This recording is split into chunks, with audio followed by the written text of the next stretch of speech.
What's going on, everybody? It's your boy Spencer.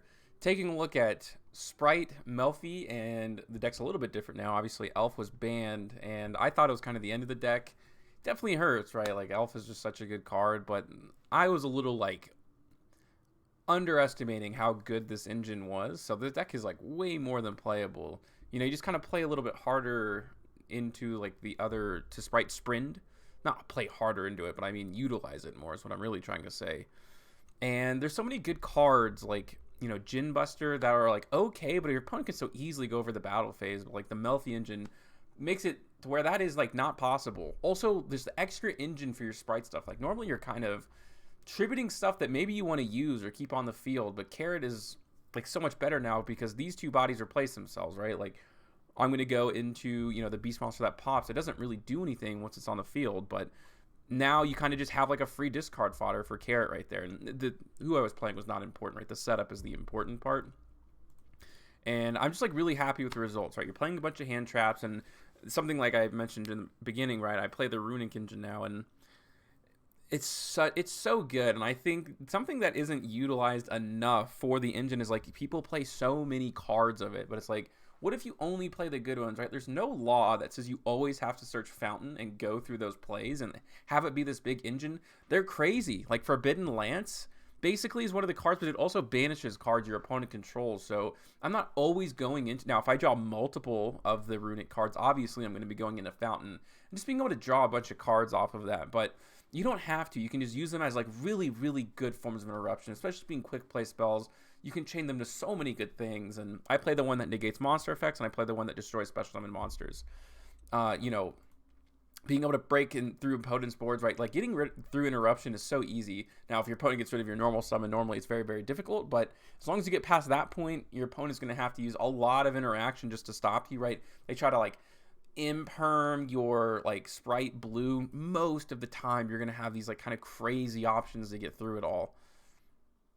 If your opponent is depending on you just being able to out resource you, it's not going to happen. I've played multiple games against Sky Striker where I'm able to out resource them, which is so extremely hard to do for one of the most grindy decks of all time. But I'm going to go ahead and special summon. Oh, and one thing that I've learned is, so I've now run the Beaver pack. My deck is very, very different, obviously, pre and post ban list, but you don't always have to. So I only run one of the one that you send to the graveyard. Nimble Angler. What I've learned is you don't always have to use the effect of Beaver, right? You can just normal summon if you have any other extender in your hand. And I mean, I had starter, so it's just crazy. But what's great is then you can now go into blue, and then all these other things that happen, and then you could still go through Spright Sprint, right, and go through Nimble Angler. This is just a level 2 body that's on the board, and that's what makes this deck so good, right? You really don't have to try to nimble max in the beginning, when you can just use it later and get 2 more bodies out. I can go into Wally.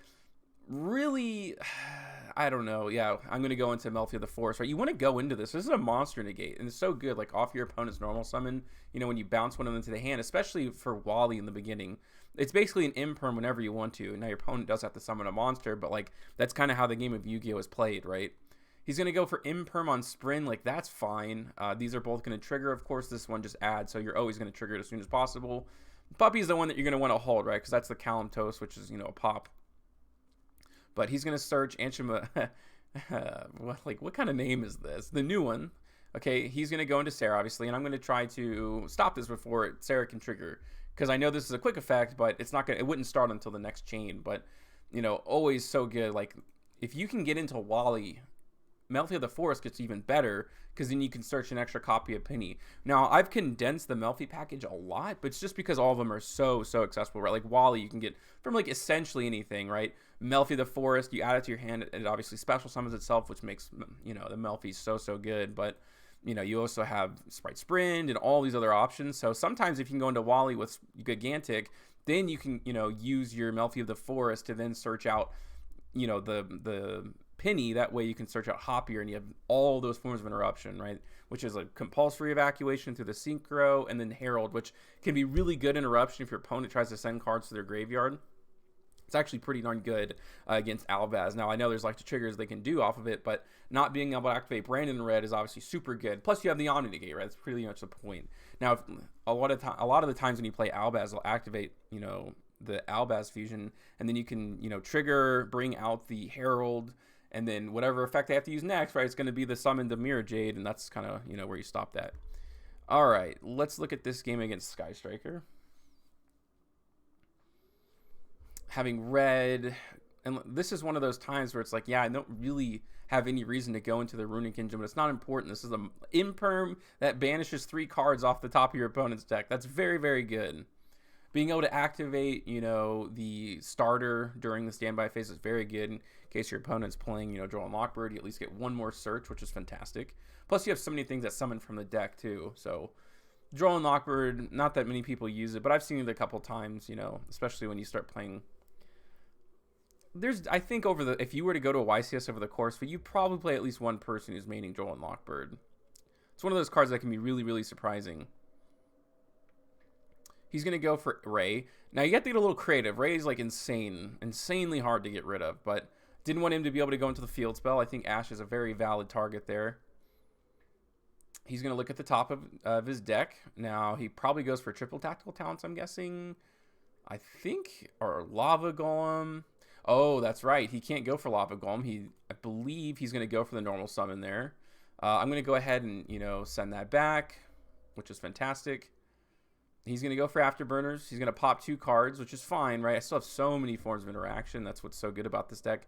Still have Smashers. You know, I still have Kalantos to pop, which is going to force this out. Right? He's going to have to tag out. He's going to go into Kagari.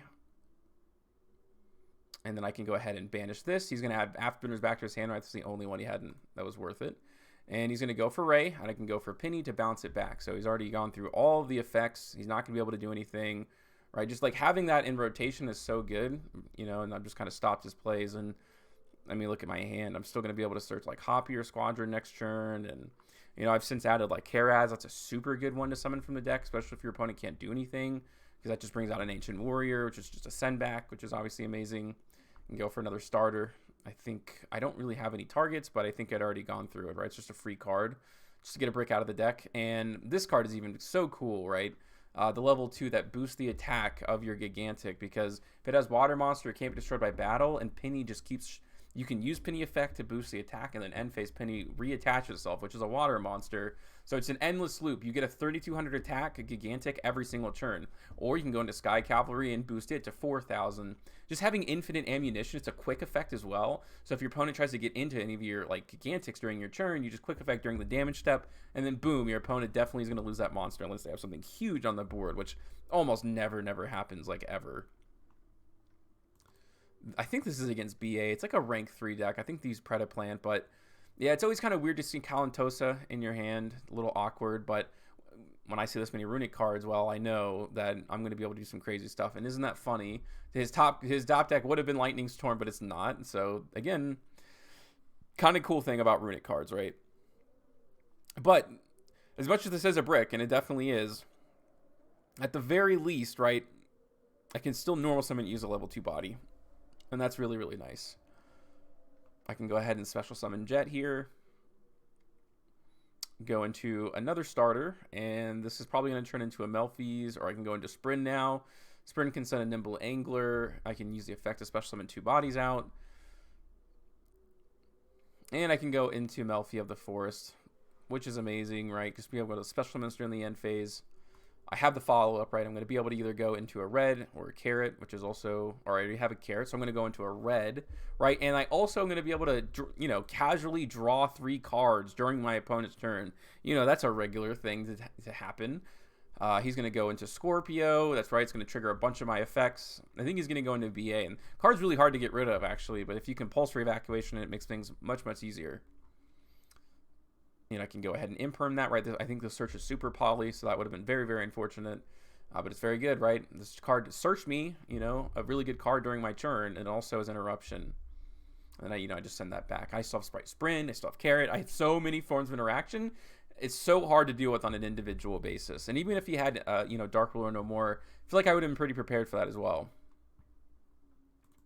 I think this is against Brandon. Nimble Beaver definitely helps his hand. Although these two are really good to see, you know, not too bad. The cool thing is, right, the Caddy, which searches out the level 2s, can now search me Karaz, which is really good follow-up, right? These are all beast monsters, so no, I'm not playing Tri-Brigade, but Karaz might as well, right? It's like the same thing. This is a beast-based deck. Your graveyard does not matter, right? Nimble Beaver is also a beast monster. Everything works out really, really well. Just being able to have that compulsory evacuation is obviously just fantastic. You know, I get to search this out, and then I can go ahead and set those two forms of interaction, summon out the Wally. This is great, right? This deck plays pretty well around, you know, something like Nibiru. Depends, and even if your opponent does Nibiru, a lot of the times you still have a lot of follow-up, right? Just Wally by itself is so good. It's a pop into compulsory evacuation, just one card, and that's a lot of forms of interaction right there. Plus, a lot of the times you're going to have, you know, your Smashers set, and that card's just insane. Non-targeting banishment is very good. I'm going to go ahead and go into Herald. He's going to try to use the field spell. That's what I'm going to proctor me to go ahead and banish that. And then I can probably go into, you know, Mary Melffy's, bounce that back to his hand. I think he actually had not normal summoned, which was like my mistake there, but nothing really for him to go into. So I'm going to go for the end phase blue. And that's so good, right? It's just an extra body. I know he doesn't have anything in his hand. Just having Herald is like fantastic. Top deck of Flashing Fire doesn't really matter, right? So much interaction. I sent an Angler just to get the card out of my deck. I knew that I was going to get banished, but yep, this card is fantastic. This card's insane. So Gigantic can attach from any XYZ monster on the field. So again, you get infinite ammo with this card. It's like super good. I think this is not enough for lethal. Look at this. My entire board is full, and that's, you know, the biggest shortcoming by a large margin here. I think I was off by just a little bit. So kind of awkward, right? These bodies, like I really kind of need this bounced like very badly, right? I need him to summon something, but I do have Herald for one card. You know, that's going to go ahead and go back to the extra deck. And I also have Flashing Fire as well, but he's going to get that off the board. He realizes he doesn't have anything, which is good, but I played that a little bit awkwardly. I'm sure there's 1,000 different ways I could assemble lethal there, but it is what it is. Nothing too bad. I was like way ahead of him. We'll take a look at a couple more. I probably get the idea, but yeah, Runick Tip is so good. This is a pretty expensive deck, but I think I'm going to be willing to buy it. It's so fun. It's incredibly fun to play. I can bring out a Carrot, right? I have so many like extenders here that I might as well just bring something out, right? I already have Wally in my hand, which is a good card to see, right? I don't have to go into the Melffy XYZ. It is a good another form of interruption, but maybe I'll go into like a Gin Buster line that's probably a little bit safer. But I can go for Runick Tip. That's going to search me interruption, right? I don't have to go into these cards, right? You don't have to go into the ones that go into Fountain if you don't have another card. Just use it as a imperm, you know, that banishes cards. That's what you use it for. But this has a, I mean, going second has a terrible matchup against Castira, but I think everything does. I kind of already hate this deck so much. But I'm going to get rid of his own Runick Tip, right? I'm going to banish just a few cards off the top of his deck, a lot of Runick cards, which I guess is kind of decent, but I'm going to go ahead and, you know, pop his Fenrir, which is very good. You know, I still have Gin Buster as a form of interruption. Still have a bounce, which is awesome. It's very good.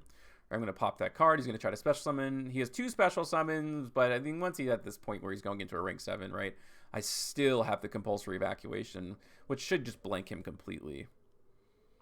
Cashtier is not great going second, to be honest. I mean, I guess if they have Sphere Mode and, you know, a few other cards like Dimensional Shifter, that's probably pretty decent. But generally speaking, I don't think it's that rough. But I think I'm going to end it here. I'll probably showcase a little bit more of this later. Let me know what you guys think about this in the comment section down below. Other than that, that's going to do it for today's video, and I'll see you guys next time.